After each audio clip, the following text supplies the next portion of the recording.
दोस्तों, आज हम बात करने जा रहे हैं रशियन राइटर एंटन चेखव की एक बहुत ही फेमस शॉर्ट स्टोरी के बारे में, जिसका नाम है द लेमेंट। ये बहुत ही फेमस शॉर्ट स्टोरी रही है एंटन चेखव की। तो दोस्तों, अब इस कहानी की शुरुआत करते हैं। शाम का वक्त था। मोटी गीली बर्फ धीरे धीरे बढ़ रही थी। गलियों की लालटेन जल रहे थे। उन पर छतों पर बर्फ की सॉफ्ट थ्री लेयर बन गई थी। घोड़ों की पीठ पर, लोगों के शोल्डर पर, हेड्स पर चारों तरफ हल्की हल्की बर्फ पड़ रही थी।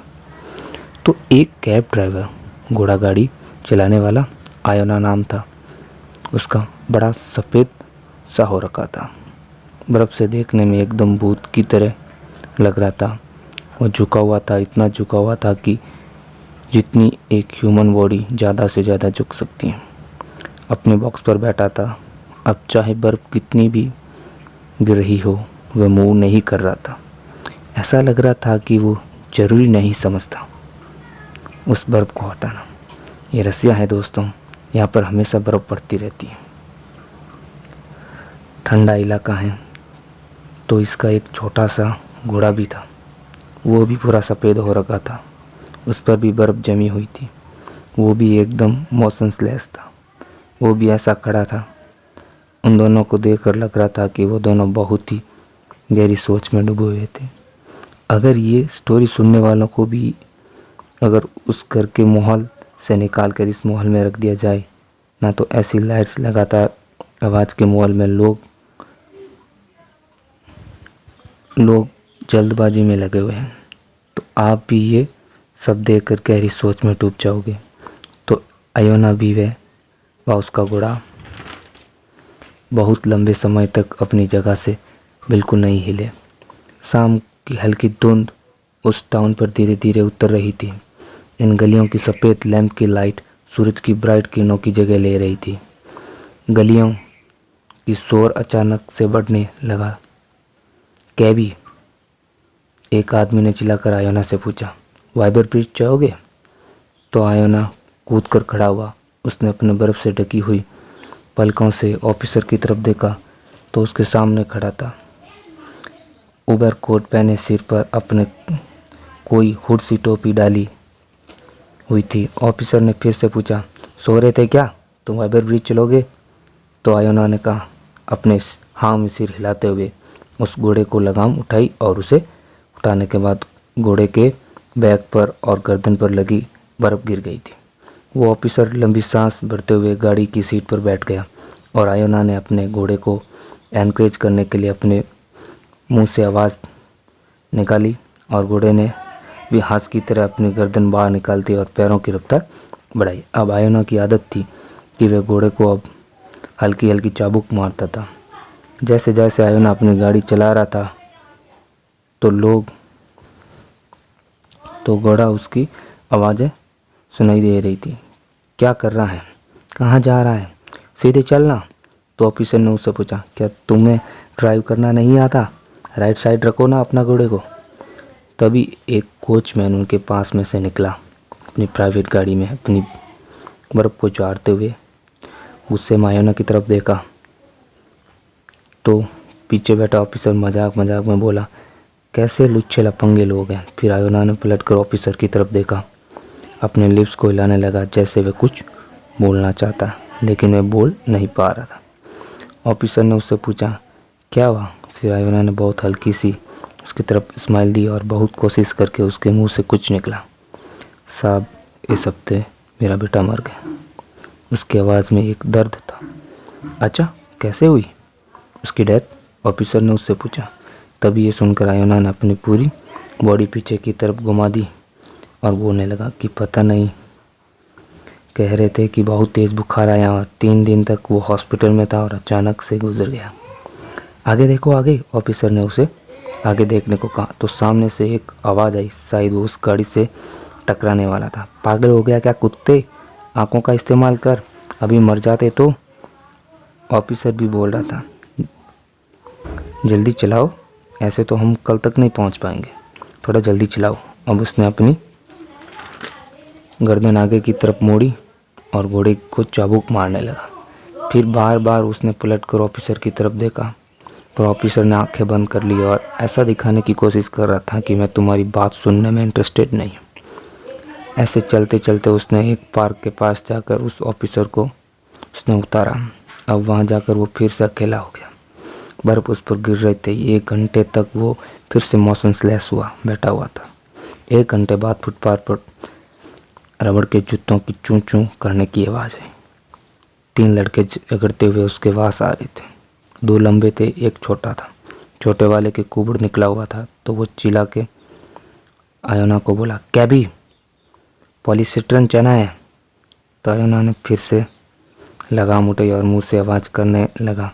वह लोग बदले में उसे कम पैसे दे रहे थे, लेकिन फिर भी वो मान गया था क्योंकि वो अकेला नहीं रहना चाहता था। उसने तीनों को बिठाया। तीनों एक दूसरे को धक्का दे रहे थे, बड़ी गंदी गंदी लैंग्वेज का यूज़ कर रहे थे। उस गाड़ी में इतनी जगह नहीं थी कि तीनों बैठ जाए, तो 2 जने बैठेंगे, 1 जना खड़ा रहेगा। इन तीनों में बहुत खटपट होने लगी। उसके बाद निश्चित हुआ कि सबसे छोटे वाला जिसका कुबड़ निकला हुआ है वो खड़ा रहेगा क्योंकि वह छोटा है। अब वो कुबड़ा आयोना को बोला, जल्दी चलाओ। आयोना को वो कुबड़ा चलती हुई गाड़ी में बोल रहा कि जो ये तुमने कैप पहनी है ना, वो पूरे पीटर्सबर्ग में सबसे बेकार टॉफ़ी है। तो आयोना ने हंसकर बोला, ये सच है। हाँ ये सच है, थोड़ा जल्दी चलाओ। तो उनमें से एक बंदा बोला, मेरा सर फटा जा रहा है, कल रात मैंने 4 बोतल पी ली थी। तुम झूठ क्यों बोल रहे हो? ऐसा बोलकर आपस में लड़ने लगे। तभी वो कुबड़ा आयोना पर फिर से चिल्लाया कि ये क्या तरीका है गाड़ी चलाने का, चाबुक का इस्तेमाल करो, जल्दी चलाओ। आयोना ने फील किया कि वो आदमी उसकी पीठ पर हाथ मार रहा था। आयोना की आवाज़ कांप रही थी। वो चुपचाप सुन रहा था कि ये लोग पीछे बैठे उसकी इंसल्ट कर रहे थे, लेकिन ऐसे होने से धीरे धीरे उसका अकेलापन कम होने लगा था। वो यही चाहता था कि कोई ना कोई उसके साथ हो, चाहे वो उसकी इंसल्ट भी क्यों ना करे। जब वो बातें कर रहे थे तो बहुत बार आयोना पीछे मुड़कर उनकी तरफ देख रहा था। उसको बस इंतज़ार था कि एक बार ये लोग चुप हो तो मैं अपनी बात इन लोगों को बोलूं। तो जैसे ही थोड़ी देर के लिए वो लोग चुप हुए तो आयोना ने धीरे से बोला, इस हफ्ते मेरा बेटा मर गया। हम सबको एक दिन मर जाना है। वो कुबड़ा खांसता हुआ बोला, तुम अभी जल्दी चलाओ, ऐसे में हम लोग नहीं पहुंच पाएंगे। अब धीरे धीरे थोड़ी बहुत आयोना की उन लोगों से बात होने लगी। तो उन लोगों ने आयोना से पूछा, क्या तुम शादीशुदा हो? तो फिर वो हंसकर बोला, हाँ मेरी वाइफ है और एक मेरा बेटा भी था जो पिछले हफ्ते गुजर गया। और देखो मैं जिंदा हूँ। कितनी अजीब बात है ना, मौत कल दरवाजे को खटखटाती है। मुझे ले जाने की वजह मेरे बेटे को ले गई।